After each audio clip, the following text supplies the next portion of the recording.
ہنستی ہوئی ماں سے زیادہ خوبصورت اس دنیا میں اور کچھ نہیں۔ جنت کا دوسرا نام ماں ہے۔ پروردگار میری ماں کے ساتھ ساتھ تمام ماؤں کو لمبی عمر فرمائیے، آمین۔ ماں باپ کا زندگی میں ہونا کسی بہت بڑی نعمت سے کم نہیں۔ ان کے چہرے پر پھیلی مسکان کا کوئی نعم البدل نہیں۔ اللہ سب کے والدین کو صحت والی زندگی دے۔ باپ جنت کا بہترین دروازہ ہے۔ چاہو تو فرما برداری کر کے اس کی حفاظت کرو اور چاہو تو نافرمانی کر کے اسے ضائع کرو۔ سب کچھ عارضی ہے، لیکن گھر جاتے ہی ماں کو ڈھونڈنا مستقل ہے۔ پیارے بابا جان، لوگ کہتے ہیں کہ وقت کے ساتھ ساتھ صبر آ جاتا ہے، لیکن نہیں آتا۔ ہر وقت آپ کا خیال آتا ہے تو دل کرتا ہے کہ چیخ چیخ کر بتاؤں کہ میرے اندر کتنی تکلیف ہے آپ کی جدائی کی۔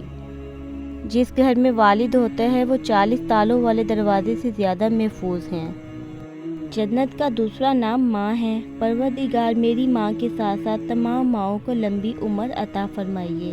گھر پہنچنے پر پہلا سوال امی کدھر ہیں؟ امی سے کوئی کام نہ بھی ہو لیکن ان کو دیکھ کے بہت سکون ملتا تھا، لیکن اب جب بھی پوچھتا ہوں امی کدھر ہیں، سامنے سے کوئی جواب نہیں ملتا، بس آنکھوں سے آنسو نکلتے ہیں۔ خدا سے کوئی بہانہ کر کے آئیں نا ماں، آپ کا لاڈلا آپ کو بہت یاد کر رہا ہے۔ خدا ہر ماں باپ کو اتنی عمر دے کہ وہ ساری خوشیوں کو دیکھ سکیں جو انہوں نے اپنی اولاد کے لیے مانگی ہیں۔